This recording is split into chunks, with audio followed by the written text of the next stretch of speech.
నమస్తే అండి, welcome to cinema review. So ఇవాళ వీడియో వచ్చేసరికి అయితేనేమో గుడ్ లక్ గణేష్ అనే మూవీకి సంబంధించిన రివ్యూ చేసుకోవచ్చు. చిన్న రిక్వెస్ట్ అనేది ఛానల్ సబ్స్క్రైబ్ చేసుకోండి లేటెస్ట్ అప్డేట్స్ కోసం.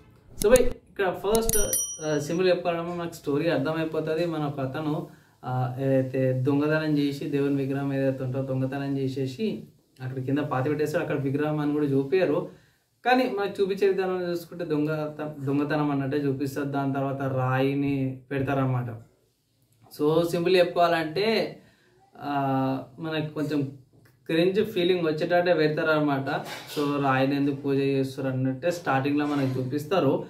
అండ్ దాని తర్వాత దేవుని మీద ఎక్కువ వినాయకుడి మీద నమ్మకం పెట్టుకున్నట్టు అతను ఉంటాడు. అతను ఎన్ని తిప్పలు పడ్డా సరే కూడా అతనికి మంచిగా కాదనమాట. సో మిగతా వాళ్ళందరికి మంచిగా అయితే ఇతనికి మంచిగా కాదన్నట్టు చూపిస్తారు. తర్వాత ఇంటర్వెల్కి మన యోగి బాబా గారు వినాయకుడిలాగా యాక్టింగ్ చేసినట్టు చూపిస్తారు.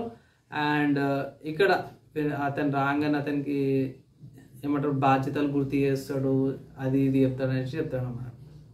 బాగుంది, అంత కూడా బాగుంది. కానీ దాని తర్వాత వచ్చే సిచ్యువేషన్ సినారీస్ ఏవైతున్నాయో నాకు కొంచెం ఏమంటారు చూపించారు, అన్కండిషనల్గా చూపించారు అన్నట్టయితే కనిపించింది మిగతా సీన్స్ అయితే.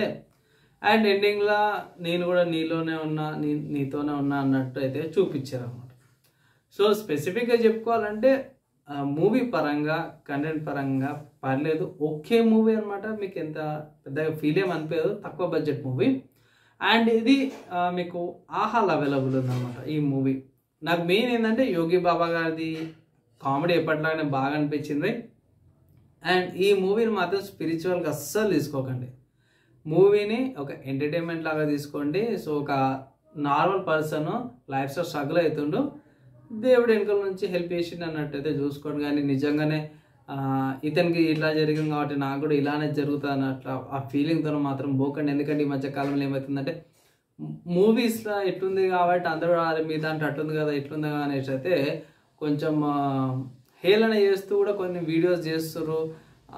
అది కొంచెం కోర్ వాల్యూస్కి మిస్లీడింగ్ అవుతుంది అనమాట. సో రీసెంట్గా మనకు అనుభవం చూసినాం కదా. సో అలానే కొన్ని సీన్స్ అయితే అవసరం లేదనిపించింది నాకైతే.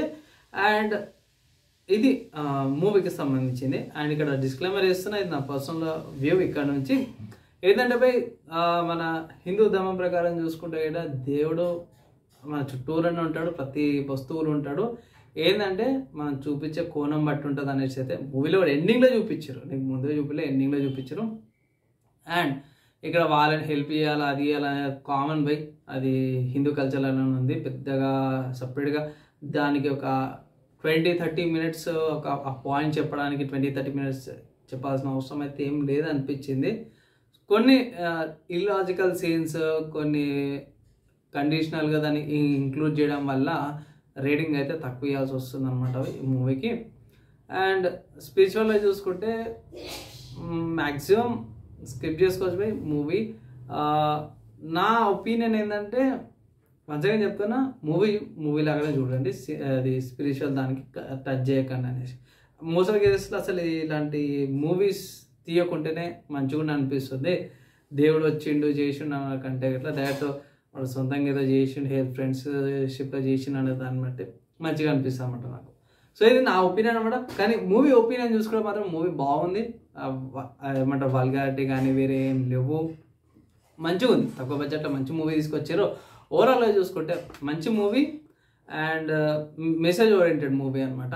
సో దేవుడు ఎక్కడైనా ఉంటాడు, మీరు మాత్రం ఎవరికైనా సరే ₹1 సహాయం చేయాలి, కానీ వాడిని మాత్రం మోసం కానీ ఫ్రాడ్స్ కానీ బిట్రేయల్ కానీ అవి చేయొద్దు అన్నట్టు మూవీలో కాన్సెప్ట్ ఉందన్నమాట.